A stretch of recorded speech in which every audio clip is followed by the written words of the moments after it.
Yeah, I would say before I even knew that I was expressing myself, I think I was just trying to just silence other things that were going on in my head. So I just, music has a way.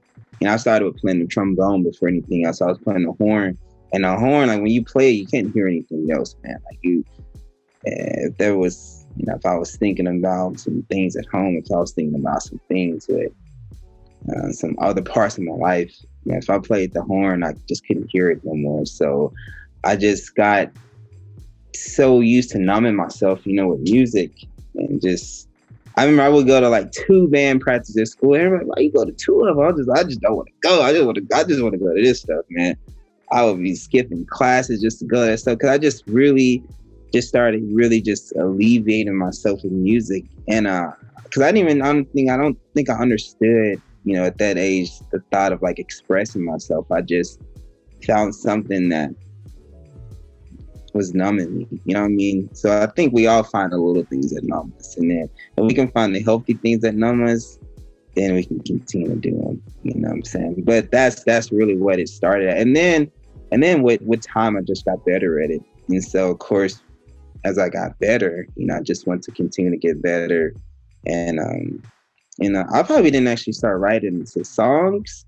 Honestly, man, I'm not trying to sound like the most emo person in the world, but I don't think each evolution of the music came from just like another level of just some painful experience that happened. And then it just introduced me to needing to get out of there. Like I remember I wrote my first song after this terrible like breakup or whatever. And I was just, my family just never saw me that sad. I remember my brother was just like, you just get a pen and paper and like just start writing or something. And I was just like, man, fucking, man. I was literally just like, I was wearing all black and I was just done with I was just a walking little zombie. But I just started writing, and then I was just like, yeah, that feels great. I could just look at that song and I just would feel everything I just felt. But thankfully, it like went away from me and went onto the paper. And then I was just like, you know what? I probably could do those more. Maybe I could write about some happy stuff this time instead of just like some tragic stuff. And then things just continue to go. So yeah, I think it's actually what's the saying that they say, like invention, it comes from like necessity. I butchered the saying, but what's going on right now? A lot of times you see people that are locked in the house, and they're in a situation where they're just starting to kind of go insane. Then they just start to discover a new hobby they didn't even know they were good at. Oh no way, I can stack up all these shoes behind here and do these type of things and yada. It's just because we're just starting to see sometimes the pain brings like a new like avenue for us to just start to walk down. So that's really where all the music came from. And not that I'm just like some sad person, but I think there's still a lot in there. Mm-hmm. Yeah, completely. I definitely remember the first couple, and I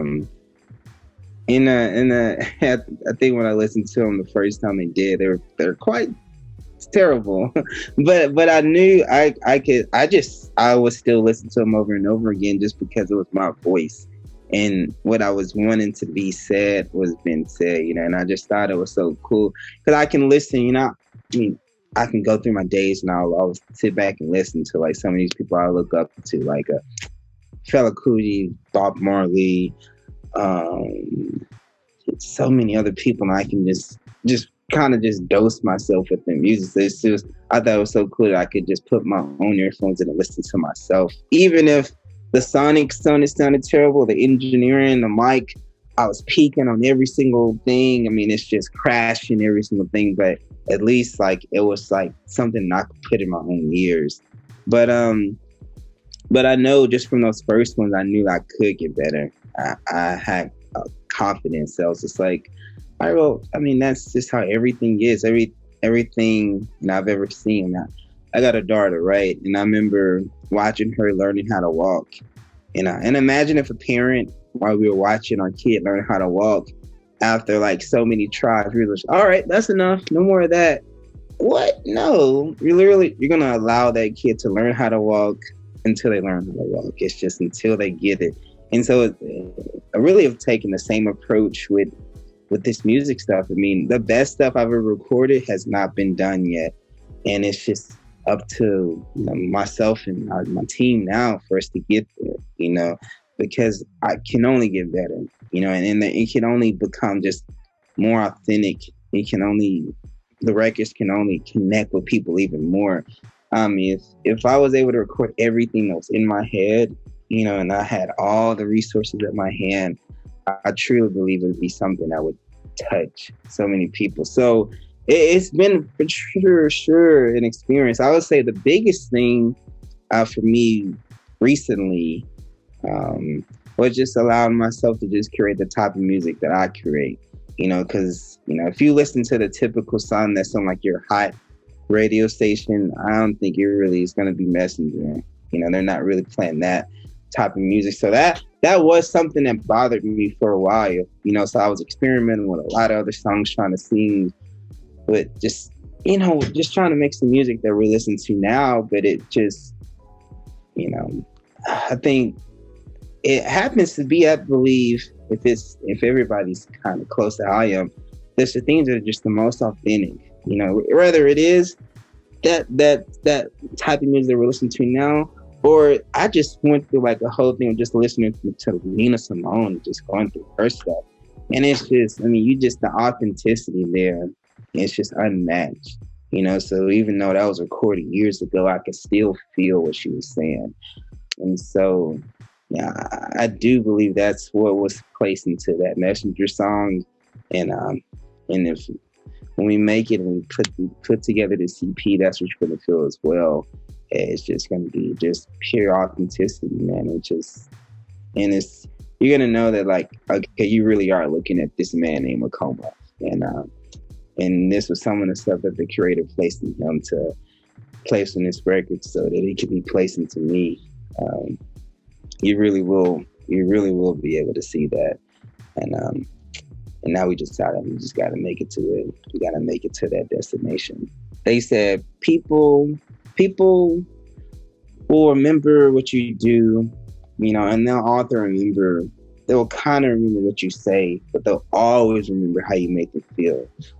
And it's completely the same with music. Like, it's like, art, I get it, because like now in our day, like we can get famous off of artwork, right? And we can get paid off of artwork. So it created this world where, people just want to come do this to get paid and stuff. And there's nothing wrong with that.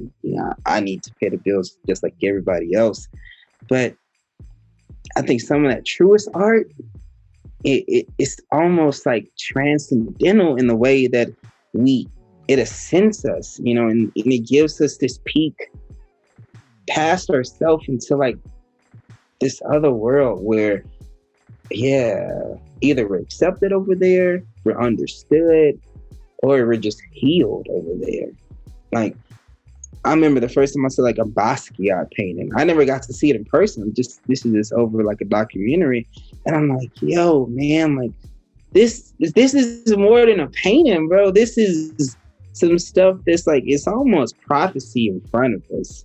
And that's how I feel about music, and that's why I pursue it, because it is not an easy thing to pursue, and if it was just for some dollars for me, it just wouldn't be worth it. But the creators on my side, how can we fail? So